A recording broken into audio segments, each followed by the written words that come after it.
galeriisse. Et meil on nii hea meel näha siin nii palju rahvast ja tere tulemast meie järjekorras juba 6.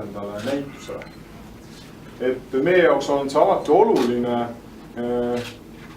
näidata meie klientidele kunsti, sest meie kliendid on kõik kunstist huvilised, nad ise investeerivad kunsti ja on ka siiamaani näitusmüükidelt alati endale ka kunsti nagu soetavad. Seekordne näitus on selgelt eriline, sest me näitame ka kunsti, mida inimesed ei ole võib-olla varem isegi näinud mitte ja need on olnud siis kas arhiivis või kellelgi erakogudes ja need on nüüd jõudnud siia, selle üle on meil eriti hea meel. Ja seekord lausa siis 3 põlvkonna näitus. Geenid justkui sarnased, aga tööd väga erinevad ja me näeme siis Nagelite kunsti 3 põlvkonna ja hea meel, et Karl Kristjan on ka ise siin. Aga enne seda, kui me anname peasüüdlasele sõna, annaksin sõna Robert Kittile, Swedbanki peadirektorile. Tere tulemast minu poolt ka. Tahaks mõned head sõnad öelda. Ja siis alustaksin sellest, et umbes 30 aastat tagasi me kolistasime bussiga number 19 koolist koju, mõnikord, oli ka 35 oli ka mõnikord toimis. Sa läksid alati Koorti peatuses maha, ma läksin üks peatus hiljem Kalevipoe peatuses.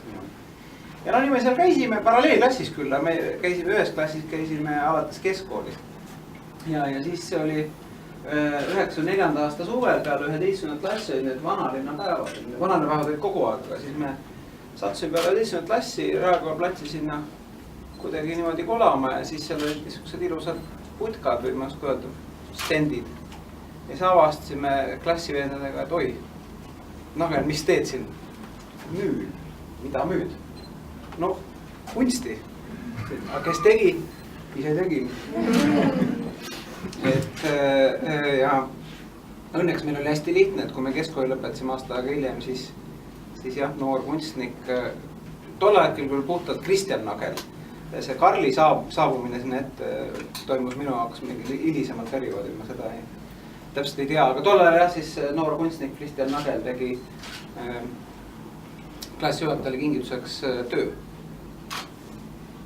Et meil oli selle võrra lihtne, aga jah, et reaalkooli reaalklassist mees läks ja kohe sai sisse Erkisse maali, mis Geen arvestas, ilmselt väga suur üllatus ei olnud. Aga meil oli küll üllatus, et kus teie klassivennad läksid, need läksid kõik majandust õppima midagi muud. Suhteliselt tovedalt. Ja siis sina läksid maali. Ja nüüd me oleme seda siin mõelnud, seda näitust, mina olen vähem, sina oled mõelnud. Ma arvan, 1,5 aastat tagasi oli esimest korda juttu sellest. Ja nüüd on see siin. Super. Aitäh, et tulid. Aitäh.